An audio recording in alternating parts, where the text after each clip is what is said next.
Hi, welcome back everybody, and welcome to our afternoon session. We're going to be proceeding with our demonstration and panel discussion on the FLUID Sociability tool. Before we start, I'd like to acknowledge that we are on the unceded and traditional territories of the Musqueam, Squamish, and Tsleil-Waututh peoples, and we are very grateful to be able to gather on their lands today and have this important conversation. If you weren't here for our beginning, I do have some housekeeping items that we will be going through.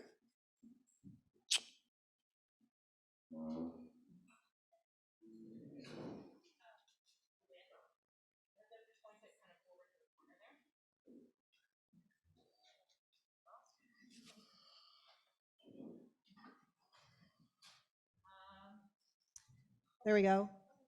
Okay. So first off, we do have closed captioning for this session. You can access that through the QR code that you see here. And if you're on Zoom, you can also click the CC button on the bottom of your screen. If you have any issues, please contact the host or panelists for some assistance. Next one, yes. So for our Q&A, we are going to be using Slido. So if you haven't done this already, you can put that on your phone. And you need to type in sil.do, and the hashtag for the session is FLUID. And from there, you can enter your questions at any time. When we get to the Q&A, we will get to those questions as best we can. Let's see. Other housekeeping items, washrooms, they are located here on the lower concourse. There's also washrooms on the second floor and also on the third and fourth floor. Our community guidelines. Obviously, this morning we've had some really great discussion. We expect everybody to be following these guidelines as per usual, but just as a reminder, please have respectful of the chats, and there will be zero tolerance for any sort of discrimination verbally or in the chats. Okay, and a little note about our sponsors. The final thing is that the session is being recorded and will be made available to everybody after.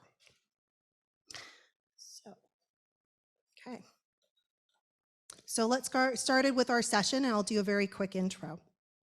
So we talked about this morning about aspects of loneliness and sociability, and actually this session we're actually looking at the quantitative aspects of social connections through the demonstration of the FLUID Sociability tool, which is an online simulation tool that enables quantitative sociability comparisons of different options while buildings are in the early design stages.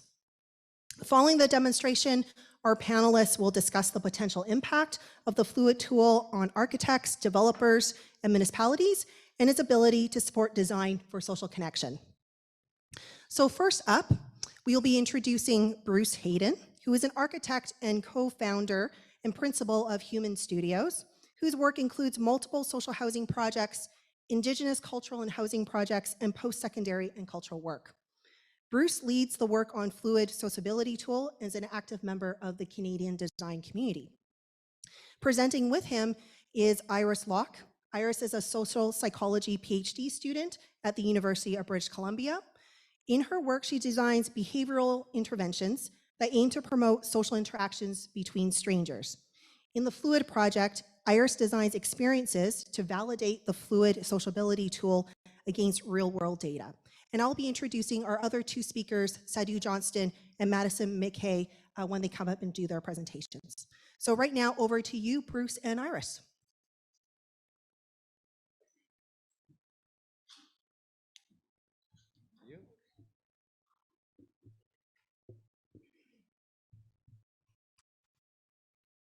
Okay, so hi everyone, my name is Iris, and I'll be kicking off this presentation by talking briefly about why sociability matters, at least for me, and how I've been thinking about this project as a social psychology student.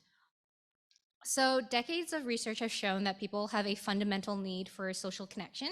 So having these strong and satisfying social relationships is really great for our happiness. It's potentially one of the best ways to increase your happiness. And failing to satisfy this need can actually have dire consequences on your mental and physical health. In fact, some people have compared to feeling lonely to be just as bad for our physical health as smoking and consuming large amounts of alcohol. So when we think about social connection and how we can achieve this feeling of belonging, we often think about the main characters in our lives. So the people that provide us with the strongest and most satisfying social relationships, such as our family and our friends. But recent research in social psychology has also shown that brief interactions with strangers and acquaintances can also add to our happiness. So for example, like one study showed that when people try to have like a genuine interaction with the barista at Starbucks, they actually felt happier than when they try to be efficient with their order. And So are you wanting to be on a different slide? oh, it's not working. I see. No, so you have to click with that one. Oh, Don't advance the slides on the laptop, but that one, okay. point it to the corner over there, the wonderful AV team, Ooh, or like this one. yeah, over there. Okay, And that will advance your slides so that people cool. can see it. Okay, so I can do it on both. Yeah. Okay. Yeah. So are you Well, on the right slide there? well, you guys can see the beautiful slides that you missed out on earlier. Oops, a bit too fast. Okay. Yeah, and another study showed that when people were told to kind of make a new connection during their commute, so on the bus or in the train, they actually felt more positive about their commute than when they were told to sit in solitude. So as a happiness researcher, I obviously kind of focus on the emotional benefits of interacting with these weaker social ties, but they also have like broader benefits at a higher scale. So for example, when you talk to new social ties, you get access to new information, and that has been tied to greater creativity at work. And as many of you might know, like when you get to know your neighbors, that also contributes to like greater neighborhood resilience. So there are a lot of positive benefits that come with talking to these weaker social connections that we have. But obviously, people tend to avoid interacting with weaker social ties. So even though talking to strangers and acquaintances can make us happier and more socially connected, many of us prefer to kind of keep to ourselves. So this is obviously a puzzle, and social psychologists like me love solving puzzles. So we want to figure out why people avoid talking to strangers. I realize I just forgot that too. But yeah, we want to figure out why people avoid talking to strangers and potentially harness that information to really get people to make these new connections that are good for them.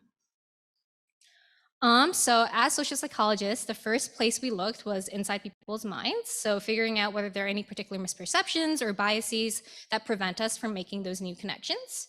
And social psychologists have come up with like a handful of theories about why people choose not to engage with strangers, and I've highlighted some of them here. So first, people think that maybe we don't talk to strangers because we don't think it will actually make us happier. So we don't talk to strangers because we don't think it will do anything for us, and therefore we kind of prefer to keep to ourselves. Another theory that comes up is that we don't, or we underestimate our own social competence. So we think like, oh, I won't know how to start a conversation with a stranger, or I don't know how to conversation going, and so I'm just gonna avoid that awkwardness and keep to myself.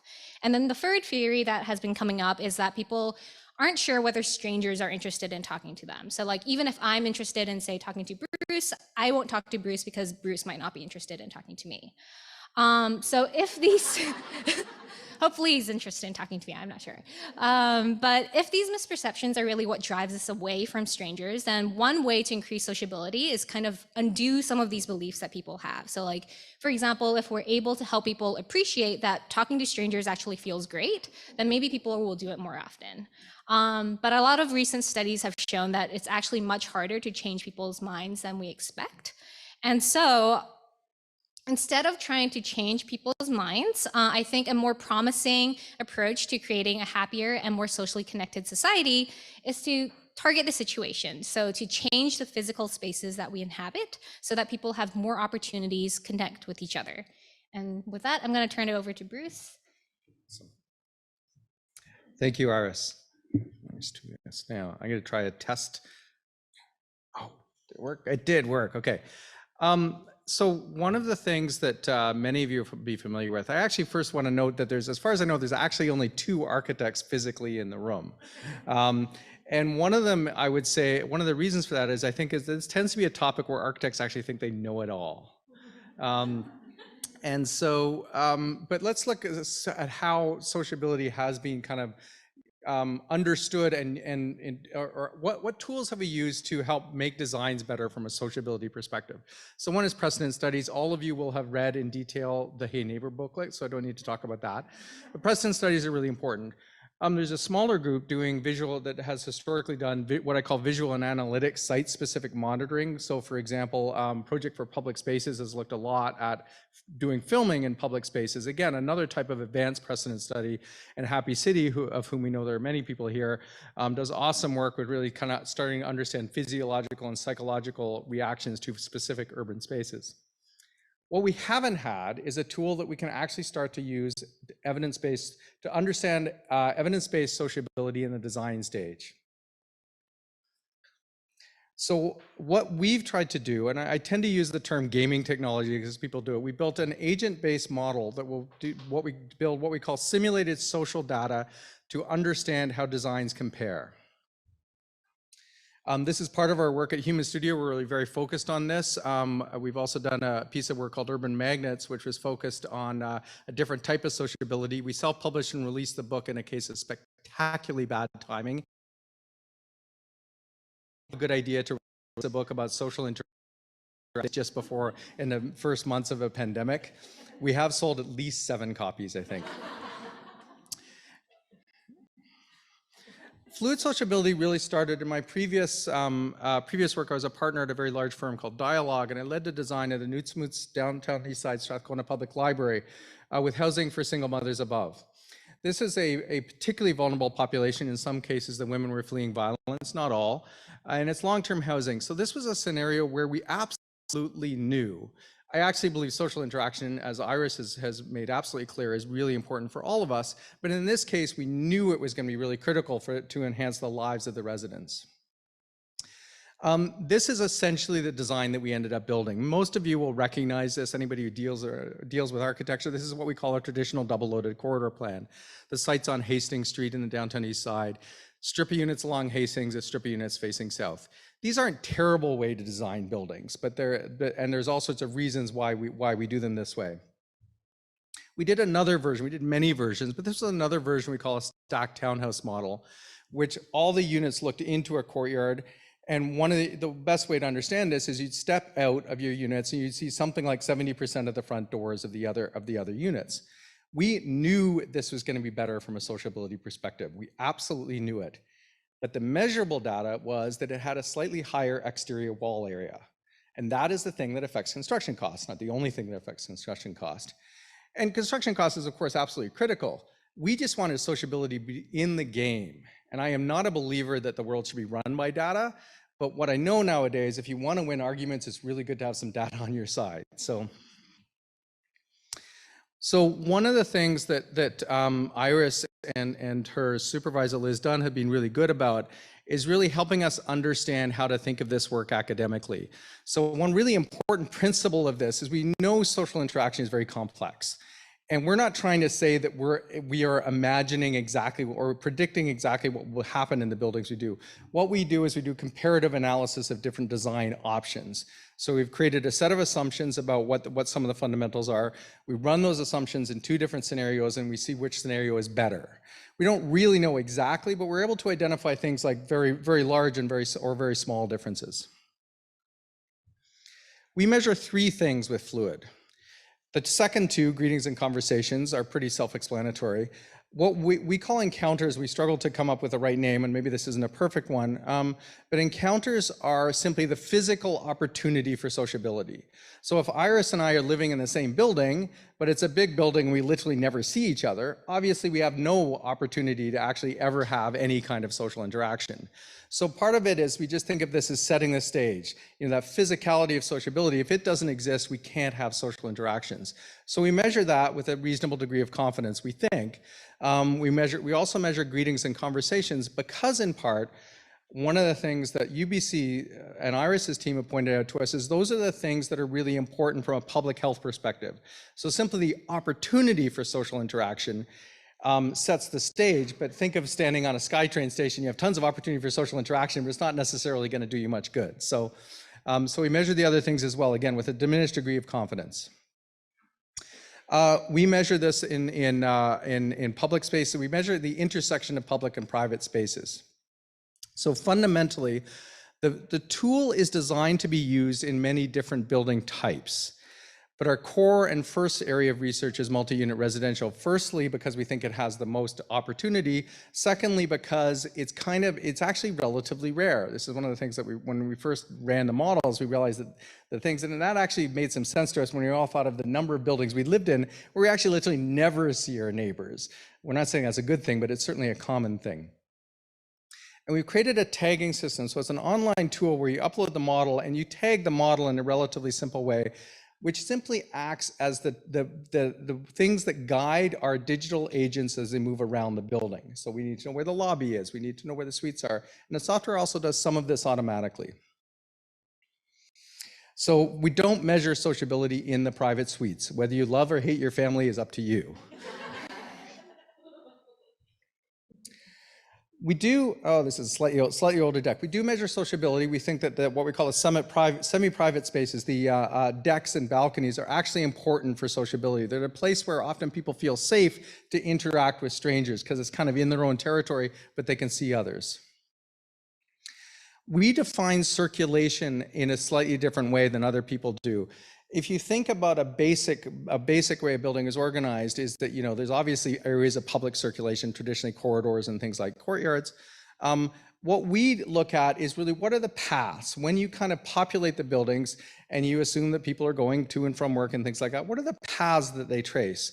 And this creates an interesting opportunity, because then the opportunity for sociability is in part the areas that are surplus to those paths. So those we call pause space. So imagine, for example, that you're in a building with a very narrow corridor that's just wide enough for Iris and I to walk each other.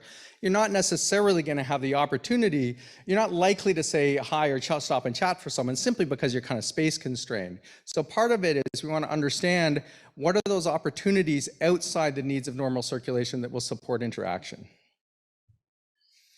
And then we have two types of destinations that really control the agent movement. The first is what we call, very simply, the grouping of mandatory destination. This could be a garbage room, as the screen shows you. It could be a lobby. Those things that you have to use in the ordinary course of the day. One of the reasons we break this out from things like amenity rooms is that we actually want to understand what we call the bones of the building. In a lot of cases of sociability, there's a working assumption. I always draw an analogy to the green building movement. When we start talking about sustainability features, in my view, that almost always means you're off base. So amenities are kind of a sociability feature. And it's not that they're unimportant, but we want to understand the basic rules of how you move around the building and what opportunities those are creating, in part, but we often don't know what the amenity is going to be in a building until later on. But we do look at them. We call them optional destinations. And the idea, again, is that we create this kind of generic tagging system that can be used for different building types.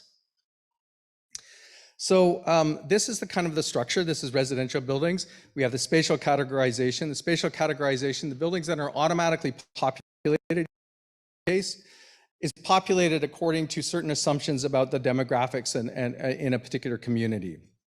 And then there's a route finding, and then we measure these three things, as I know. And what you can see in the kind of bar chart is our diminishing level of confidence about how accurate we are. What we've done is we've created a kind of structure that's testable, and Iris will talk a little bit more about that. And it's also an area where we'd love help from some of this community. We want to try to understand whether we're measuring the right things. We're very confident that we have a good degree of accuracy around encounters. Not a good degree of accuracy, a good degree of utility around counters, and we had to conversations we're way out there. We've done a lot of good homework with Iris's team support. The thing about this is the absence of research ability. So we asked Iris and Liz, for example, we said, okay, if we're living in the same building and we're in a corridor together and we're moving towards each other, what is a likely physical distance that we're going to say hi to each other? Which, to be honest, seemed to us, and as far as they know, nobody's ever done that particular piece of research. And some of it goes down to this kind of basic thing that Iris mentioned, is that hasn't been the focus of the work to date. So this is very interesting for us. So I'm going to just go through this quite quickly, but this is the resident movement, the core of the generating encounters is the resident movement paths. And so, for example, we have an agent type in a typical multi-unit residential building. We'll just call an externally employed adult. So the best way that we do it is we kind of roll a series of dice, and we know that adult will do certain kinds of things. They will tend to go to work X number of days per year, that sort of thing, and within certain hours. We know there's a couple of things. If you live in a courtyard building, but it's raining, you're probably not going to take a shortcut across the courtyard, but if it's a beautiful sunny day, you might well. So those are the kinds of things that guide our tool and how it works. And we do, for example, it's set up so you can download weather data from the nearest city. So it's designed to be a tool that will allow us to understand more whether these are important things or not. What you can see about the first one, I won't go back, is that those are all physical. This is the reason we have a kind of reasonable degree of confidence. We don't know exactly the probability of using stairs versus elevators. There's some homework on that. But when you look at things like greetings, what we know, for example, I'll use the Iris in my example just because we're already friends, is we live on the same floor and we see each other 5 or 6 times, we know it's more likely we're going to say hi to each other. Do we know exactly how much? We don't. But we know we're much more likely to say hi to her than if she lives on 20 floors above me and I see her once a year. So the agents actually have memories, so they can start to understand how, and this is actually interesting because we're also then able to unpack the thing and say, oh, this grouping on a floor, for example, will have a lot of social context, where this grouping over here will not have any at all. And we know a couple of other interesting things, because if you have a dog, people always talk to you.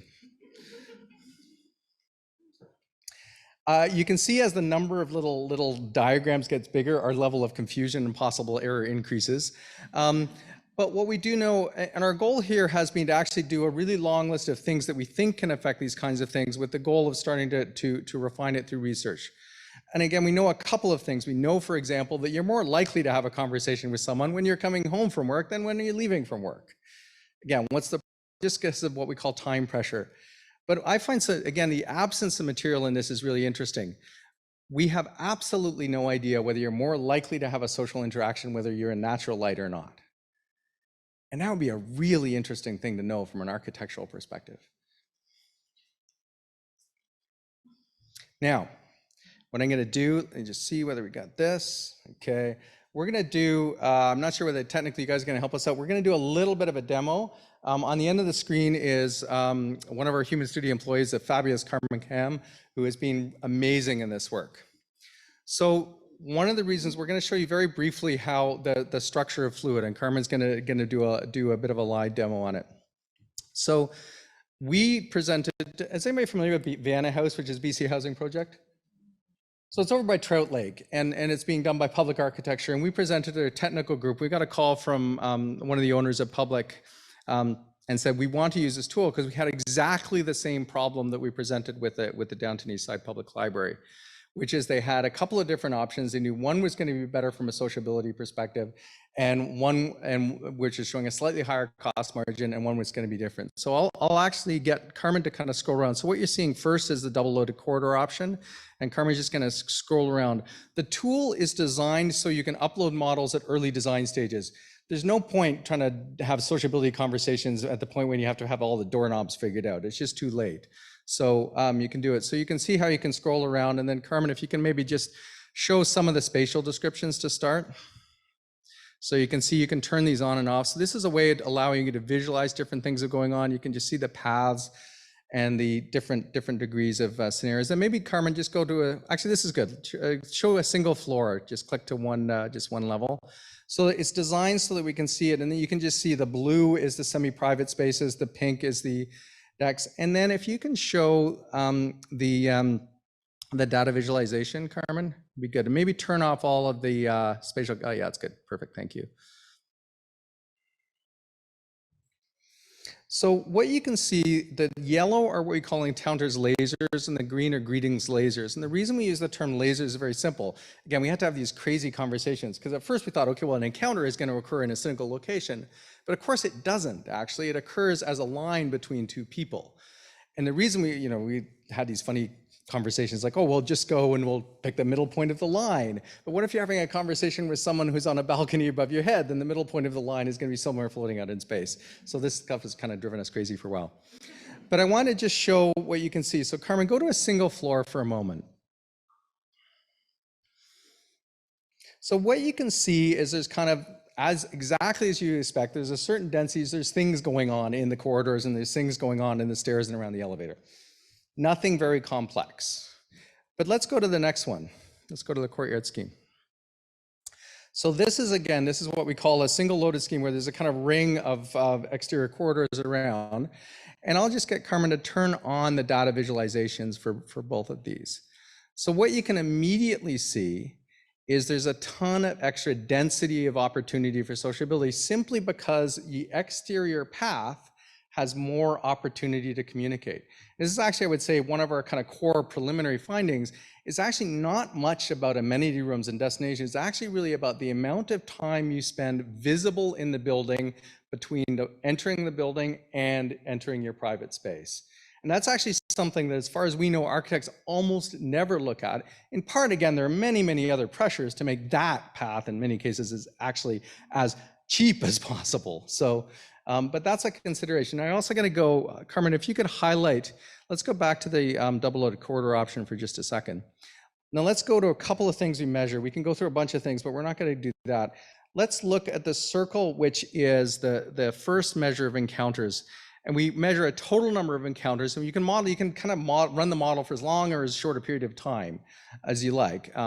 What we suggest is you do it for at least a few weeks because you don't want to get sort of really short-term randomization effects.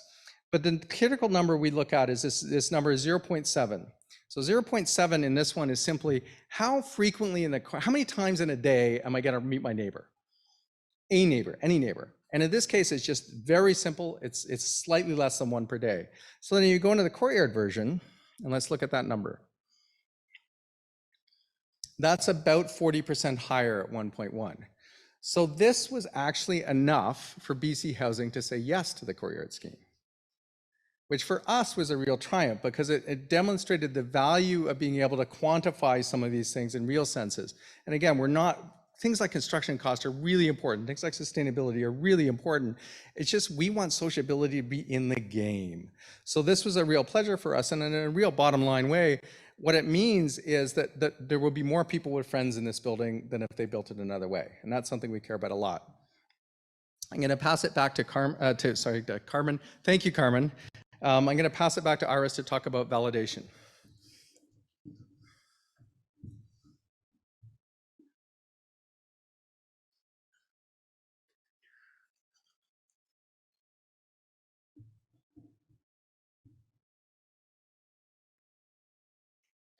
Okay. But yeah, looking ahead, we are very excited to start validating the FLUID software. So right now, FLUID kind of gives you like a simulation of what it looks like to live in a building, but we don't actually know if it maps onto reality. So if the program has no actual bearing on what happens in the real world, we can't actually use it to tell us whether a building supports social interactions or not. We're very excited about the next step. Compare the program's predictions against real world data to see if we can actually trust the results that we see. So what does that actually look like? So in the real world, we would find a set of real buildings and that have like different architectural designs. So following Bruce's example, you might find a building that has a courtyard versus a building that does not have a courtyard. And then in each of those buildings, we would survey the residents about the number of encounters, greetings, and conversations they had with other residents in their building. And then using those surveys, we can identify which buildings are better at supporting social interactions. Are there particular designs that are associated with a greater number of social interactions or greetings or conversations? And then we bring those buildings into the FLUID software and see if it maps onto what we see in the real world. So if in the data we see that people in building A are actually engaging in more interactions than people in building B, does the program make the same prediction? Does it also say that building A is more sociable than building B? We can also take validation to like a higher level by looking at whether FLUID is able to detect differences within each individual building. So for example, if people who live close to the elevator are reporting more social interactions in the real world just because they're kind of close to a circulation space where everyone's passing by, does the software also pick up on the fact that the agents that live close to the elevator also report greater number of social interactions? So there's a lot of different ways we can validate this program. So right now we're still kind of in the planning phase of this whole thing, but we're very excited to kind of start sharing our results as soon as we get validation underway. And as Bruce kind of mentioned, if you are interested in getting involved, or if you know anyone who might be interested in working with us, we'd be very happy to talk to them.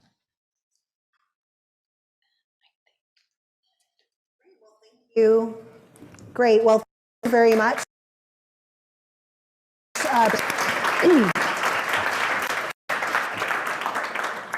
And just a reminder, if you have questions, please put them into Slido, and we'll get to those in a minute.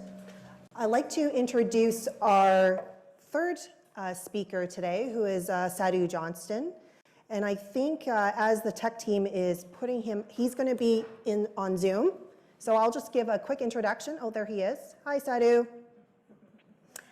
So Sadhu is the former city manager at the City of Vancouver, and Sadhu is a well-known thought leader in cities and the co-author of the Guide to Greening Cities and a co-founder of the Urban Sustainability Directors Network. Sadhu is involved in the work of the FLUID Sociability tool and in supporting its future growth. So we love to hear what you have to say today, Sadhu.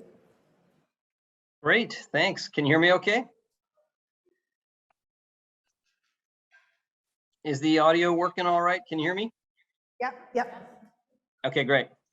It's a little strange to see myself on the screen there. It's very large, so it's a little intimidating, but wonderful to be with you all. I must say I feel a little isolated being here all at home alone with all of you together, having an incredible time together. So thanks for letting me Zoom in to join you. I do want to recognize that I'm on the traditional territory of the Klahus, Kla'amin, and Hamalko people. That's where I'm sharing my thoughts with you from today. In many ways, cities deal with the impacts of isolation in our society without ever seeing the connection between what we deal with on the ground and what it might have been caused by. We scramble to save lives in the fight against the opioid epidemic, where the majority of the deaths occur when people are alone, generally in their rooms or in their apartments.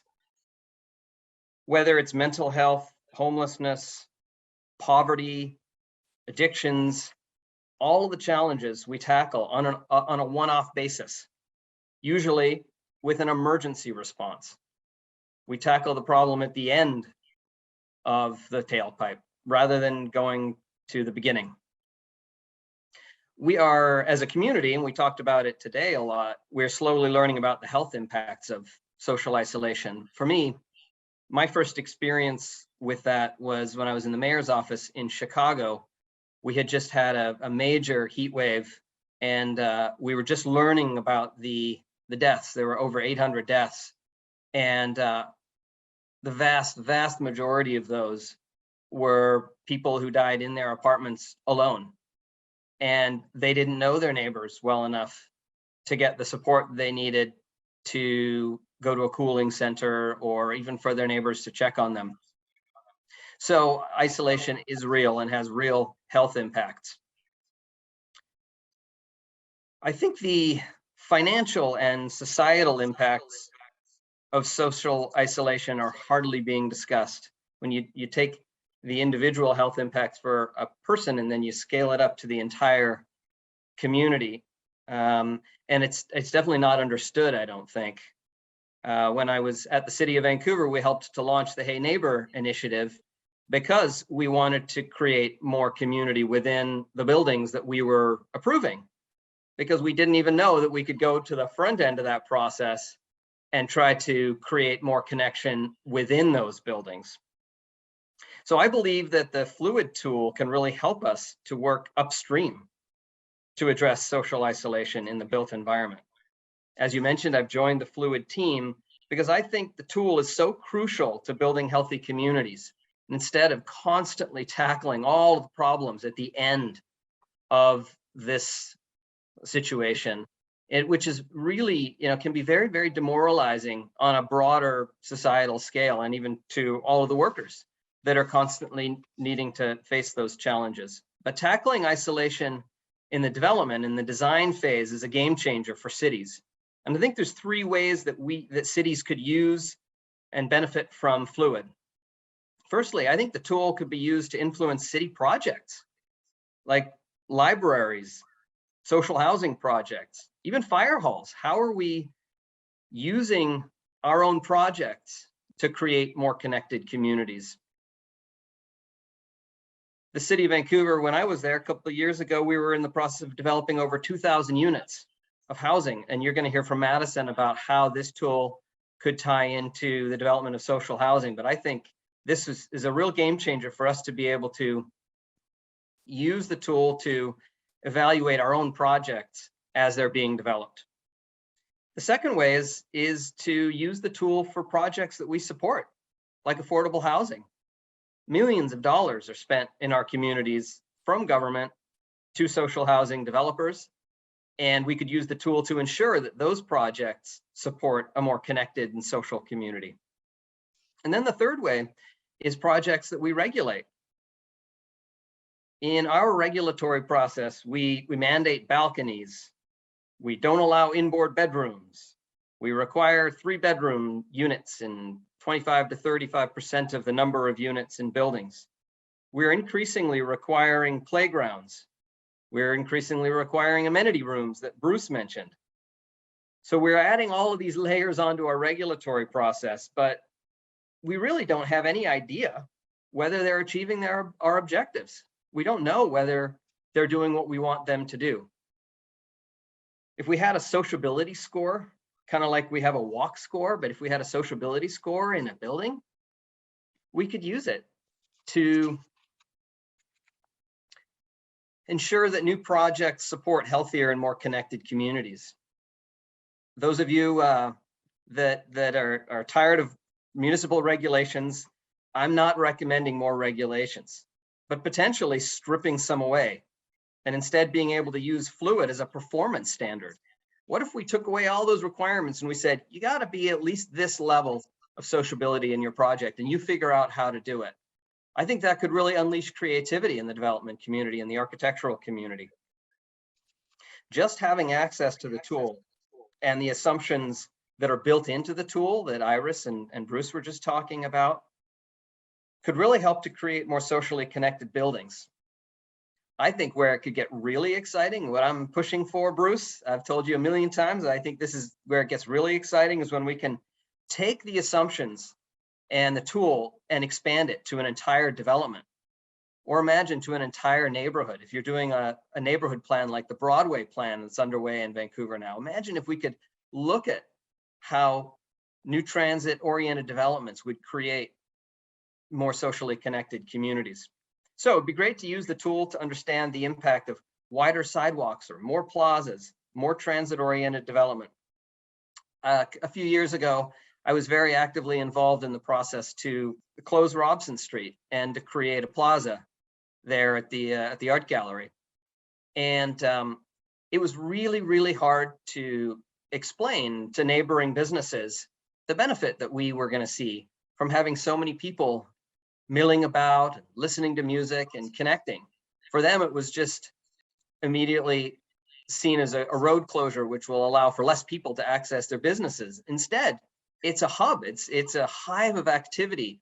People that are hanging out there see a store and will go into it. And so if we could have a tool like this to support that kind of dialogue in our community, to be able to evaluate those kind of improvements and changes, I think it would really help to take away the immediate negative impact that we have when we see a change coming. So just to wrap up, I believe that we're kind of flying blind right now. We know that this is a problem. We don't know yet what the tools are to improve it. And I think FLUID is going to give us that, not just as a tool itself, but the assumptions that are built into it. They can help us in parks to understand where we should put benches. They can help us to overall understand and think and talk more articulately about social connection in the built environment. So thank you very much for the opportunity to share thoughts with you today, and looking forward to the discussion. Thanks.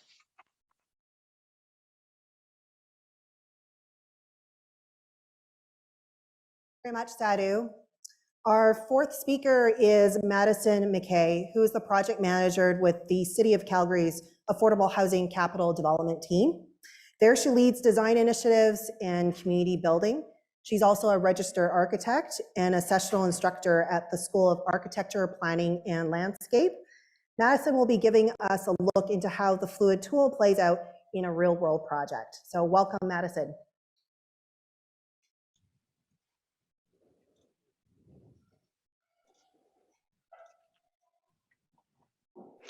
Hi, can everyone see the screen? Yes, we can. Yes, we can. Okay, perfect.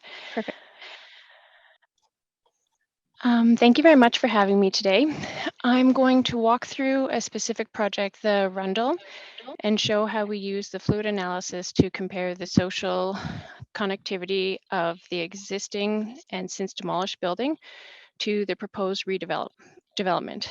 The Rundle project was the perfect example for us to test out the fluid tool from the city's perspective because it provided a comparative analysis. So a little bit of background on the Rundle project. It was a residential complex that was built in the 70s. And due to the low density and the required retrofits, it was slated to be demolished and has been in 2021. The new design intends to be a flagship affordable housing project and set the bar for future developments and contribute to urban growth in Calgary, resulting in healthier, happier neighborhoods and citizens. The Rundle redevelopment property will be a mixed income property, which means it will consist of a variety of rents from low end of market in all the way to deeply subsidized. The redevelopment project will be 135 units, and Stantec and 546 Architects were the two firms who collaborated for the design of the redevelopment. To help understand a little bit of how the existing and proposed project was laid out, I'll run through the site plans. So on the left here, we have the existing housing site plan. And it consists of 75 2- and 3-bedroom stacked townhomes in 13 different buildings. The parking lots are separate and located from different roads into the complex. The development is largely soft-scaped around buildings, and the western and eastern part of the complex are divided by a large grassy area with 2 smaller sidewalks connecting it. The redevelopment on the right-hand side is the new proposed development, and it's a 3-story building. Although it's a single building, the main floor is quite porous. The hardscaped walkways link all aspects of the site and allow people to easily move in all directions from the sidewalks through to the buildings and the amenity spaces. The design team that we worked with was very deliberate in designing a quilt area to avoid the large parking area and a massive asphalt. The redevelopment provides 1 parking stall per unit, which was quite the undertaking given the restraints on the site.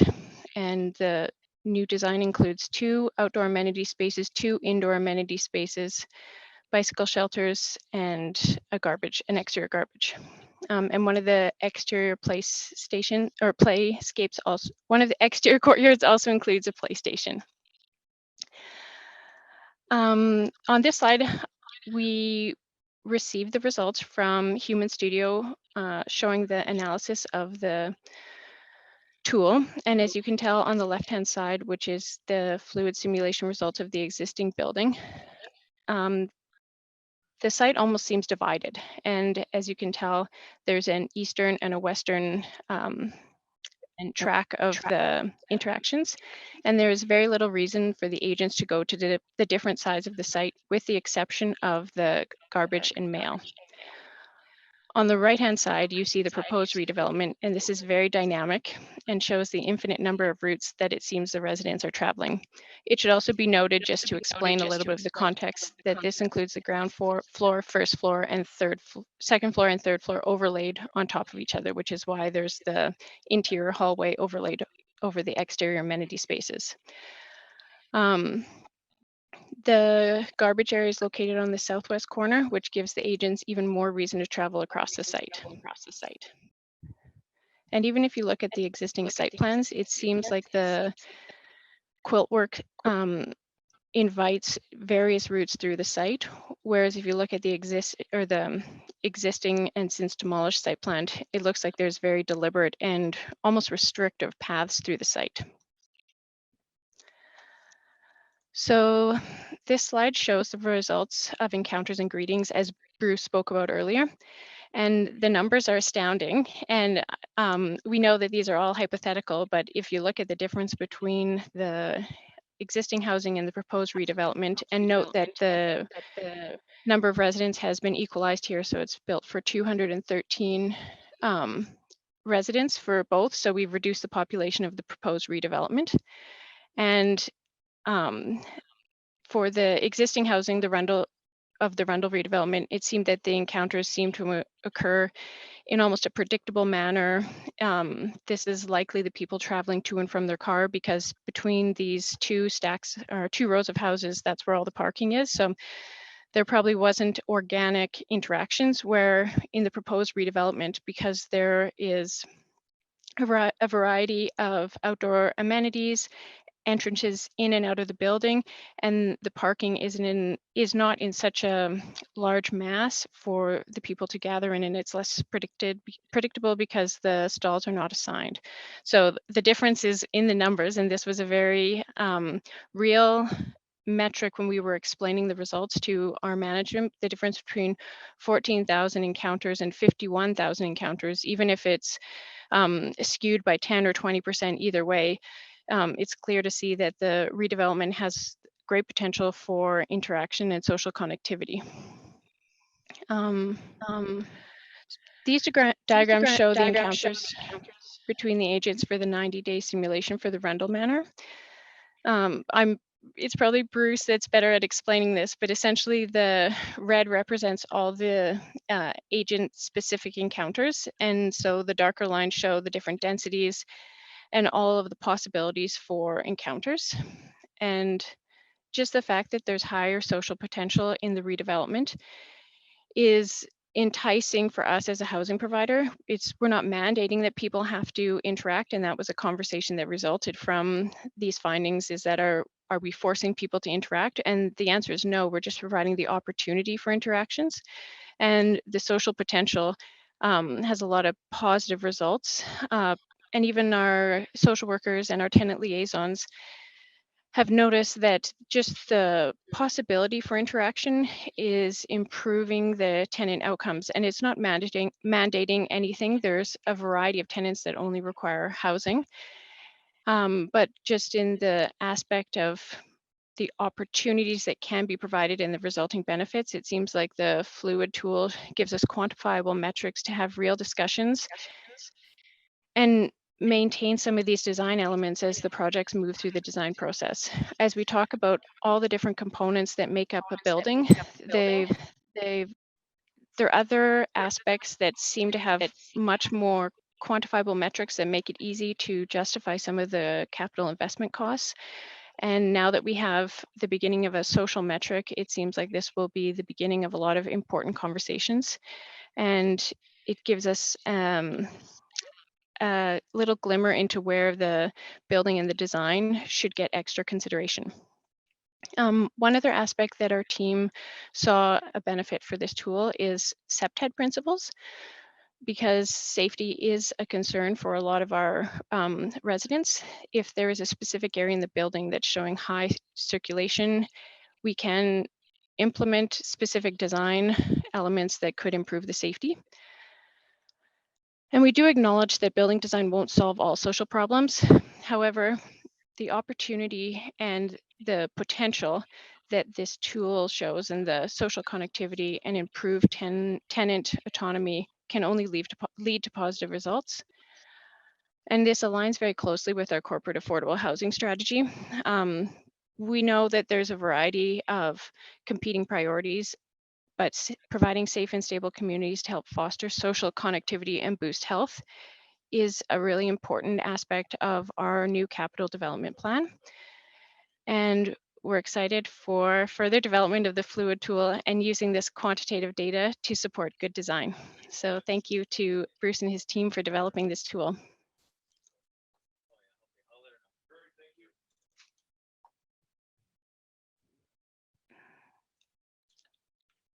So much. Thank you so much, Madison. And it was great to hear all our speakers. And I should probably tell you who I am as well. Hi, I'm Lillian Chow. I'm the CEO of Entre Nous Femmes Housing Society. We're a charitable nonprofit developer as well as housing provider here in the city. So now we're going to move on to our Q&A. Now, I do want to remind folks to put in there's a few questions in Slido right now, but you can definitely vote for the ones that you feel should be asked first. And then please continue to add some more as we go along. And again, it's sli.do and the hashtag is fluid. Okay, so why don't we start with a question for the team that we developed together to kind of kick us off. This morning, the first speakers talked a little bit about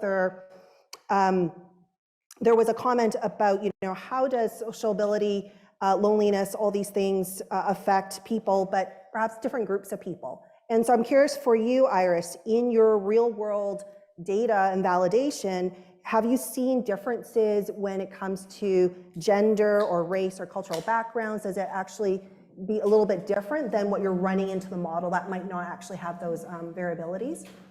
Yeah, so I can give like a social psychology answer and then one that's maybe more tied to the FLUID software. So in general, I think it's like a well-known fact now that like social connection, like having strong and like satisfying social relationship is good for you regardless of your cultural background, your race, your gender, your age, all those things. I think where there might be a difference is in the barriers that prevent people from talking to someone new. So this is still like a very new area of research within social psychology. Like we don't know too much about how these factors might promote or undermine sociability. But there has been one study showing that people kind of underestimate how much they might have in common with someone from another racial group. And that can actually affect like their expectations about how our conversation might go, and then bringing that back into the software, that might affect whether someone decides to greet or like have a conversation with another agent within the simulation. But how we're handling that right now within the program, Bruce kind of touches on this too in his part of the talk, is like focusing on like the relative difference between two buildings rather than trying to predict like the absolute number of interactions that will happen within an individual building, because obviously that's going to be affected by things other than design, like the things that you've brought up. So we're really just curious in asking, like, if we compare two buildings that have like a predefined population, which of those buildings are better at promoting sociability just based on their design? So that's kind of how we've been trying to tackle that challenge. And I think that's like a very interesting maybe add-on that we could maybe tackle in the future of FLUID. Thanks, Iris. I'm going to go to this question from Slido. You mentioned that the FLUID Sociability tool is used in the early stages of building design. Can it also be used in a limited but effective way for retrofitting existing building infrastructure to support greater sociability? So maybe Bruce, I'll go to you for that one. Sure. I guess the most straightforward answer to that would be yes, but not yet, for a couple of reasons. One is that what we want to do, Iris has been, we've been really, it's been really great for us to engage with groups like, for example, Madison's team at the City of Calgary to really start to dig into some real world examples.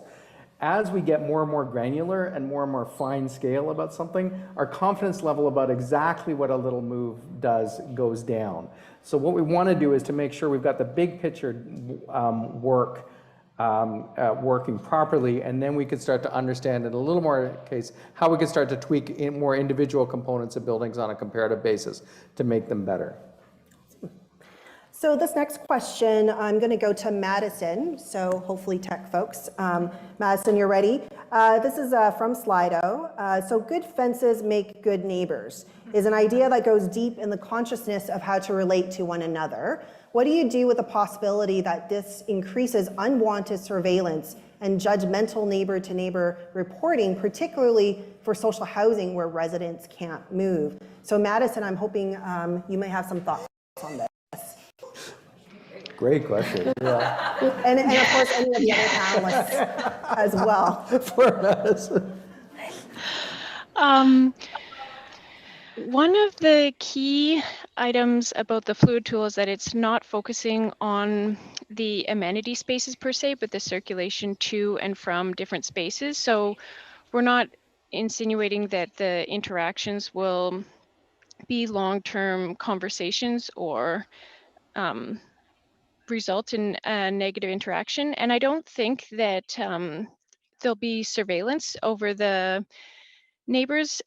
And I don't think this should be specific to affordable housing, because one thing we always say when we're in community engagement is affordable housing should be no different than any other multifamily development. So I do think that this question could be flipped, and if someone's going to survey another person, it could happen with affordable housing, and it could also happen in the private sector with someone in a condo watching someone else in a condo.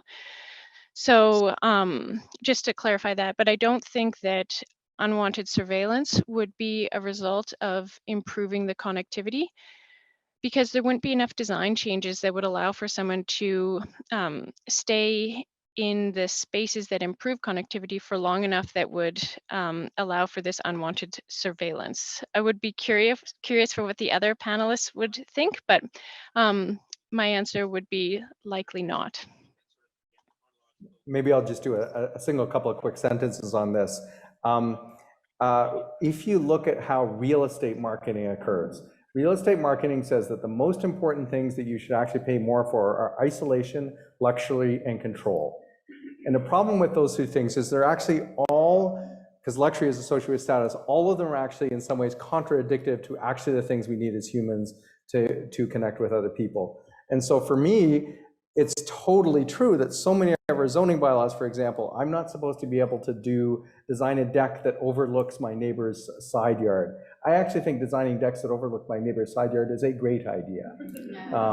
So it's actually in direct contradiction with the idea of protecting privacy. And it's not, by the way, we don't want to say it's exactly like construction costs. It's not that privacy is irrelevant. It's not at all. And we recognize that you have to have a whole range of particular choices. It's just that our policies have been designed around preventing these kinds of problems, and the cost we paid for that is social connection. Thanks, Bruce. I'm going to go to a question actually for Sadhu. And because he talked a little bit about municipalities, I know there's a lot of policymakers, there's planners and folks from governments here. Can you elaborate a little bit about your idea about the role that municipalities can play in creating sociable and healthy environments? I mean, imagine if you were the city manager again and you can do whatever you wanted. What would that look like? Where do I even start? Well, firstly, I think we're, as regulators, we're in this bind where we're regulating and enforcing rules, many of which were created 100 years ago and don't make a ton of sense anymore. And so there's a real challenge of just prioritizing what gets regulated. And that's where I said, I think a tool like this could really help to justify stripping away regulations. And, as I saw with the green building movement, regulations get layered on, and that just creates a burden and slows down the development process. But if you can come up with a performance standard, like you're now going to regulate carbon emissions, and then you can strip away all the other regulations, and then the development just needs to demonstrate how they achieve your objectives, not a checklist of all the things you want them to do. And I think that's where a tool like this could really, really help to make that regulatory process more efficient and avoid a situation where this becomes another checklist. Like, yes, you have to have the amenity room and the playground and the other things, which are all great, but maybe there are other more effective ways to achieve social connectivity in a building. Thanks, Sadhu. So we're going to go back to the Slido here, and the top question we have is, and this is probably for Bruce, Iris, and maybe Carmen, what kind of modeling have you done with moms and kids, retirees, people with physical disabilities? And maybe just to reframe this question a little bit, what kind of modeling have you done with specific groups? Or would that be a little bit different than what you're currently doing now? What would you change? Well, I'm going to probably ask Iris to jump in on this one a little bit as well. One of the challenges with this work is we started trying to get very, very specific.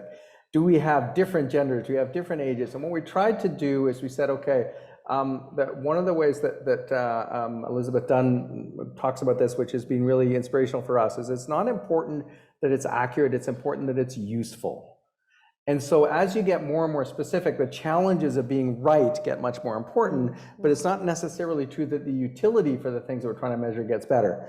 But what we do is we essentially try to make some of these characteristics generic. So we don't say this person is this age. What we assume is that different people are going to move at different speeds, and we assign that randomly. We assume, for example, there's going to be a certain percentage of people that will never use the stairs because of mobility issues. So there's a kind of randomization process that occurs with the different agents, and the goal is that randomization process would occur with the same. When you're testing two different building designs, you have essentially the same kinds of population. So we're trying to make those considerations generic, and we're not saying, to Iris's point, that those are unimportant. We're just saying we don't think it's critical to understand those in a really high level of detail yet, until we really know whether we're getting the basics about sociability right. Can I add to that? Yeah, I would agree. I think like one of the biggest lessons I've personally learned, it's like really hard to predict when someone would actually greet or interact with another person, even when we're just working with like blank agents. So I think like this is a very interesting direction that we want to take the project eventually. But right now we just want to get like the basics and the fundamentals right before we tackle those like more challenging and important problems. Awesome, thank you. I'm going to go to another question on Slido. And just so you know, I am seeing the voting, but some of these questions I might just push to the end a little bit just to help with the flow. So don't worry, we'll try to get everything answered. Don't get mad at me. So this next one is from Paul Chang from the City of Vancouver. So it seems that the design of richer environments can help push an encounter into a greeting or a conversation. So for example, Bruce mentioned the effect of natural light as a factor for social behavior. So does the FLUID tool evaluate the richness of that sort of environments? Oh, well, the simplest answer is no. But what it allows us to do, what we've tried to do is build a structure that we can test that. So for example, if working with Liz and Iris and her team, we're able to identify, for example, let's say that we can find out that social interaction is more likely in areas with light. What we can do is we can start to tweak. Essentially, the best way to think about it, we have a series of sliders that you can adjust. And the sliders would say, okay, well, let's say that space is more attractive to hang out in, that you're going to spend more time there than this other space without natural light. The reality is what we want to be really cautious about doing is far too many examples of stuff where we've made assumptions about that stuff, and especially in social interaction, because we've all lived places. We have a lot of embedded assumption, and part of our goal is to really make sure that we're not doing those things yet. It's absolutely critical to understand this stuff, but I would also reverse it. One of the things that the tool can do now is do something different, which is by understanding the movement paths, we can understand where you might decide to spend the money to make an environment richer. So one of the examples is we modeled one of the large student residences at UBC, and leaving aside any issues of social interaction at all, which are actually quite complex because of the density of social interaction in those buildings, what we recognized is just using our very simple route finding algorithms that one of the major stairs was going to get used much more than the other. So from an architectural perspective, that's useful information, even if you don't care about social interaction, because that means you spend the stair into one and make one really cheap. It's actually that straightforward. So when, I'm going to go to a question that, again, we thought about as a group, because I think it's interesting one with combination of the quantitative tool, but also understanding on things on programming, what we heard this morning. So Madison, I'm going to start with you. If you can look at this question, you know, since you're creating new affordable housing, what's the connection between the design that you have prepared and also with some conscious programming that you might have in those buildings? What's the interaction between the interplay of both design and also a social programming piece? Can you maybe provide us with some insights on that? So when we propose adding program besides housing into an affordable housing complex, we generally have studies that support that. So if we're going to put in retail, we would have a retail analysis that would support the need for retail. We have included amenity spaces in all properties that are over 30 units, but there's never really been an understanding of where or how they should be put, besides taking the architect's or the designer's lead as to where that should go. The direction that I see this FLUID tool being very useful is showing us where the ideal location is for an amenity space and how it could best interact with an outdoor space and potentially be beneficial for the community as well. So the dialogue is very open. And it starts with, is there a need? And then it's a conversation between designers, some of our Calgary Housing Company maintenance workers and supports to see what they need. But there's never been that layer in the discussion of what is the trend in, or what is the data that shows the best location for this. So I think the tool could be a very good addition to these conversations when we talk about spaces such as amenity spaces. Perfect. Okay, anybody else want to comment on that? No? Okay, let's go on to our next one on Slido. Excuse me.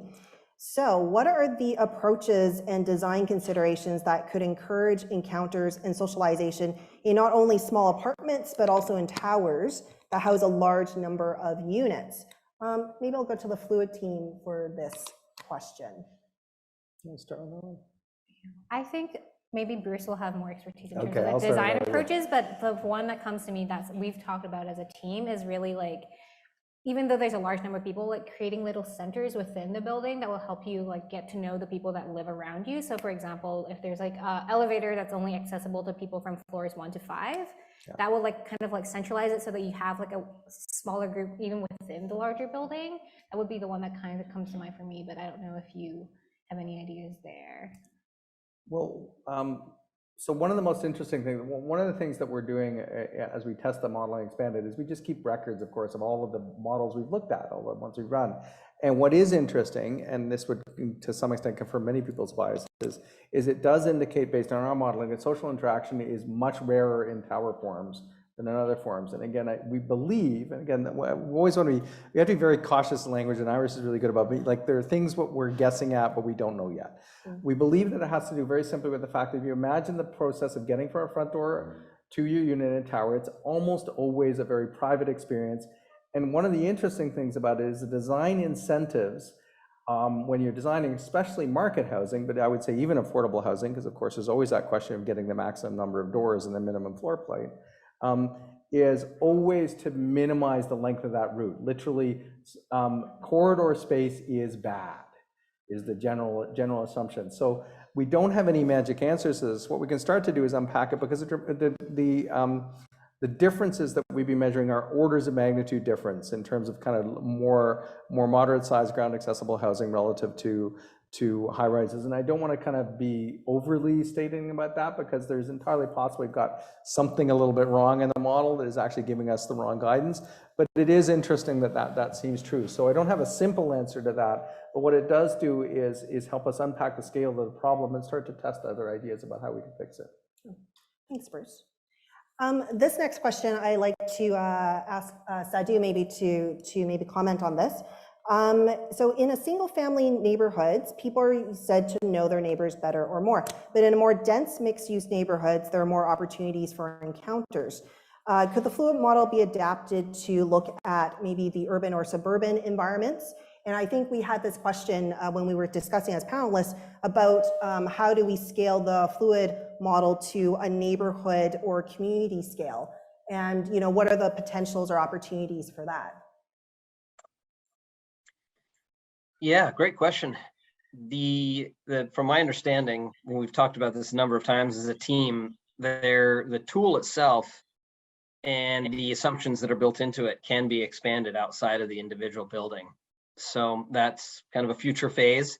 Really, we need to validate the tool itself to make sure that it's working. As Iris was saying earlier, we need to make sure that the assumptions behind it are accurate. And so that's why we're actually going to be going in and surveying building occupants. We're going to model the buildings and then survey building occupants to see how accurate it is. But I think there's an opportunity to then expand it out to neighborhood scale and entire developments. I mean, imagine if you're doing a development like River District, which is going to be developed over 20 years. And this was kind of one of the central tenets in the way that that design was pursued. Like, it could really have significant impact on long-term community development in a neighborhood like that. So I think that, to me, that's where this could get really, really exciting. Maybe I'll ask Madison the same question. At the City of Calgary, is this a tool that you can see maybe using for some of your neighborhood planning, as well as just not just for individual buildings? I would echo what Sadhu said, and it would be amazing if we could utilize it to plan on the community scale, because connectivity in buildings is wonderful, but connectivity in the community would be even better. The tricky part would be how to work with the private sector to help encourage them to follow some of the findings of the tool, especially if there was a price tag beside that. But I can only see positive things coming from scaling this up to the urban level. Yeah, if I can jump back in, I understand there's lots of planners in the room. If you've got a great project that you think this would be fun to test it on, like those are conversations that we would love to have. And what we've learned so far is that if you're working, as Madison was saying, with a partner in testing this, the partner has to be really enthusiastic about it, because you got to put the designs and the concepts into the model, and that takes some time. So this would be a great opportunity for us to explore with an eager and willing planning partner. Mm-hmm. Awesome. No, I think there will be, hopefully from this session, you'll have a lot of other folks coming. I know for sure Entre Nous Femmes will be interested in working with you all and checking out some of our new buildings. We still have quite a bit of time here for some additional questions. So I'm going to continue to go through our Slido. And so again, encourage everybody to take a look at these questions and vote. This I thought was a very interesting question here. Does the FLUID tool have the ability or potential ability to measure the social benefits or aspects of public art? Especially, public art are draws for people to actually come and congregate and do all those different things. And what do you think about that question? I'll leave that to the FLUID team here. Sure, maybe I'll take the first one. So what we know about early stages of design is again, we don't often know some of those details. In fact, it's very rare, for example, that when you're doing initial layout that you would have any guesses, except in very special circumstances that you might have, like, here's a specific place for public art. But what the tool can do is two interesting things. One is we could suggest that we all know examples of places where the public art is actually really not in the right place, in simple terms. Like, nobody's going to look at it because it's not on the end of a common path. So it's a bit like the stairway scenario I would do. But it also has a potential that I use the example of sliders. So for example, if you imagine what we call an optional destination, which in fact could be anything, right? So it could be, but it's certainly a piece of public art would be that. We could say, okay, let's imagine that this is an ordinary piece of public art that nobody's, the kind of pieces that we all see all the time, that nobody's really going to pay much attention to. It's going to be kind of background noise. But what would happen is if we assume that it's a magical piece of public art, like I use the example of like the Bean in Chicago. I don't know if any of you know that, which is really actually a draw. That's talking about a more urban scale. Is there a possibility that would really affect the sociability on the scale? Again, this gets kind of granular, and I don't want to overstate our certainty and confidence about it, but what we're trying to do is the structure of the tool is designed in a way that we could start to answer those questions as we get more data. Mm-hmm. That's awesome. It looks like there's going to be a lot of potential for this tool going forward. Okay, so our next question here, there's still quite a bit of coming in. This is an interesting one as well from Sue. The FLUID Sociability tool has amazing potential to improve the quality of buildings and surrounding spaces, to improve the opportunities for spontaneous sociability among residents. I'm curious about whether it would save time and maybe money on the part of architects, designers, and developers. That's a good question. I'll open it up to maybe Sadhu first, and then the rest of the panelists. Actually, that's probably a better question for Bruce, the architect, and I believe architects are generally paid hourly, so they love doing more design work, don't they, Bruce? You're fired, Sadhu. there's always a question of how architects choose to spend their time. I will say one of the things that I've actually consistently forget to mention in this, because it's so core to us that we sometimes forget to mention, FLUID is intended to be a total public good tool. You know, we've got amazing funding from the Robert Johnson Foundation and from BC Housing, it was our core excuse funder, and the Robert Johnson Foundation, I'm not saying it's a direct answer to the question, I'll get back to that, I just forgot to say it earlier. The Robert Johnson Foundation is the largest private funder of public health initiatives in the United States. And we went in under their Pioneer and Grantee program, and so they've been amazing partners in all of this work. But what we're interested in doing is starting to use it to help make our design decisions more efficient. And so what we found is that, and I am a big believer in human intuition. Like, human intuition is a very valuable tool, but sometimes it does make things easier. I'll give you a very concrete and simple example. We're doing a small project, a market-based project for an Indigenous community on Vancouver Island in Nanaimo, about 35 townhouse units. And we did several versions. We ran 2 of them through FLUID, and we knew, the story I always tell is that we knew that B was going to be better than A. And if you'd asked me to push really hard, intuitively, I would have said B was probably going to be twice as good for A. And this is just from that basic metric, is if Lily and I live in the same building, how often are we going to run into each other? We may hate each other, may like each other, but that physical opportunity turned out B was 10 times better. So it was an order of magnitude different, and it just had to do actually with the difference between how you accessed your parking from your unit. And it's that visible path. And so that made our decision making really easy. Let's go for B, in part because that was our social values, but it also made our conversation with the client kind of easy. We got that.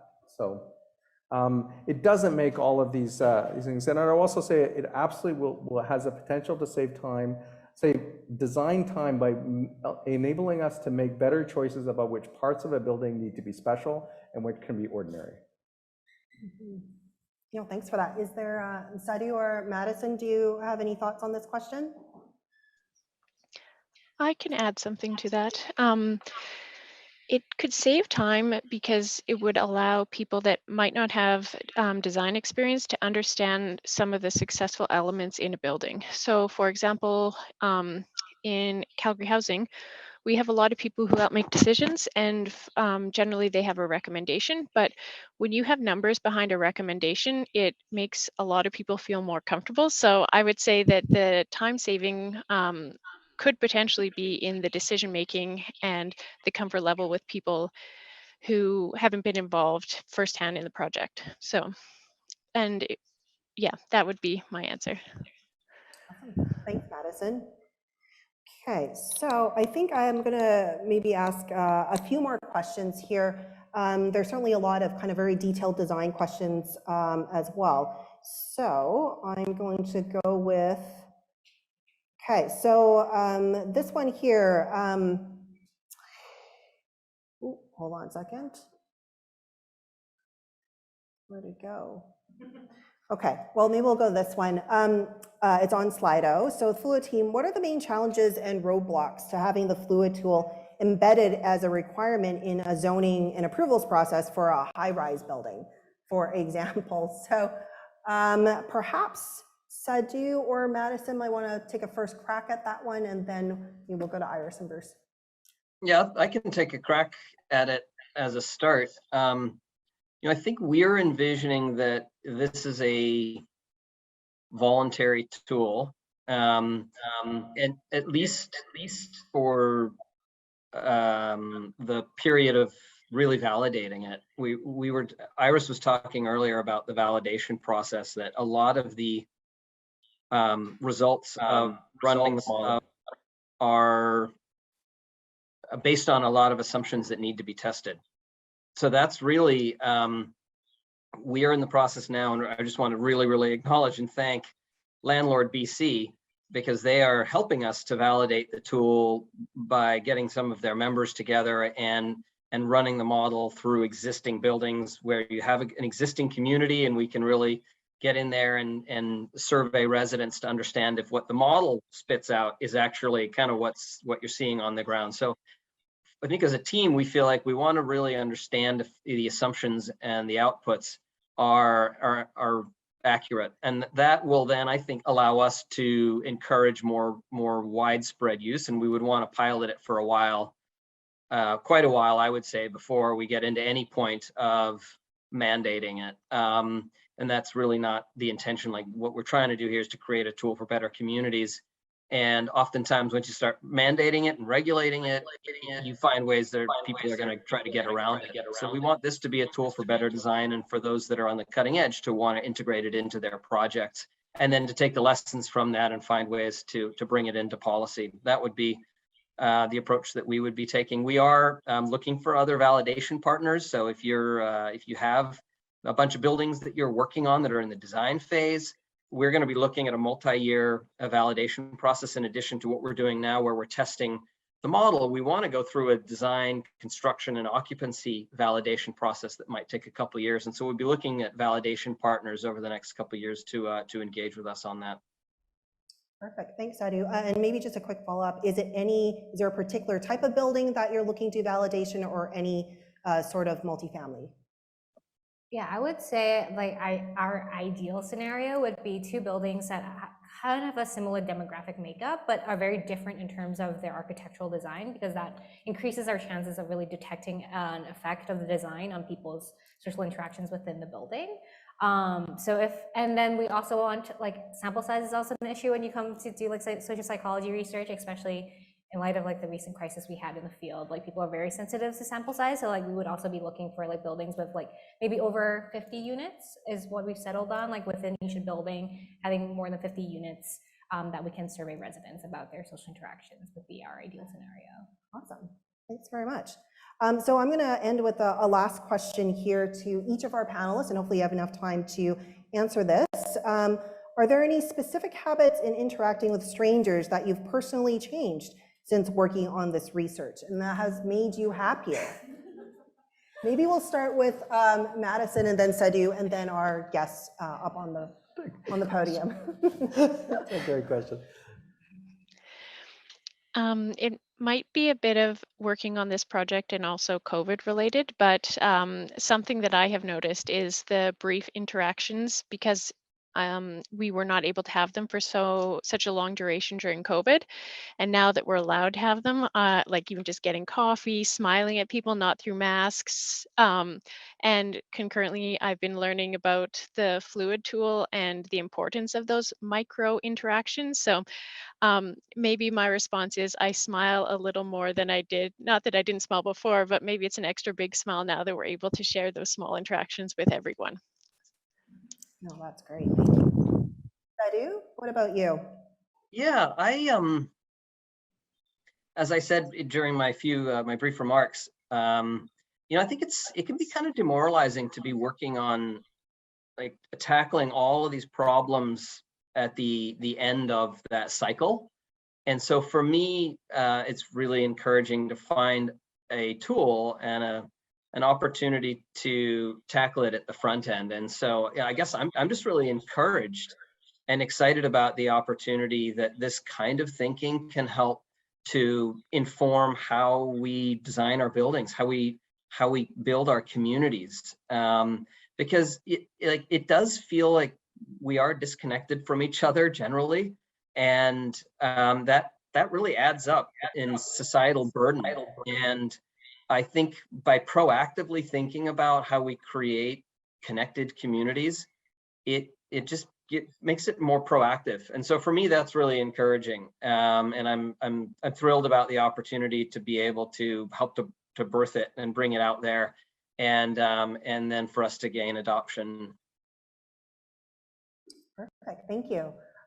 Iris, how about you? Any personal changes since you've been working on this project? Yeah, definitely. I've been working on this project, like this kind of research, for many years now. So I've been thinking about this a lot. I wouldn't describe myself as an extrovert by any means, but like one of the findings from the area of research that I come from is that like acting extroverted can be good for you too. Like even when you have an opportunity to talk to strangers, like putting a bit more energy into the conversation can be good for your mood. So I've been trying to do that. And I usually love working at home, but I've also like tried to push myself to like work outside a bit more, just because that opens up the opportunity to have like all these encounters with people that you might not otherwise meet at home. So like working in coffee shops and things like that. Yeah. Absolutely. And Bruce, you get the last word on this Well, question. so for me, it's actually very straightforward. I now look at my phone less when I'm in coffee lineups. What are you Because doing instead? I look at people. Yeah. Absolutely straightforward. Iris has taught me that looking at people is better than looking at your phone. There you go. That's a great way to end this on. I'd like to just thank all our speakers, Madison, Sadhu, Bruce, and Iris. Thank you so much for telling us and about all your great work. And we encourage everybody, if you do want to get involved with the project, please contact Bruce and Iris and the FLUID team. I'm sure they'll be happy to chat with you. And thank you everybody for coming this afternoon and spending after lunch session and being engaged and for your great questions. And we'll see you all tomorrow. So thanks very much.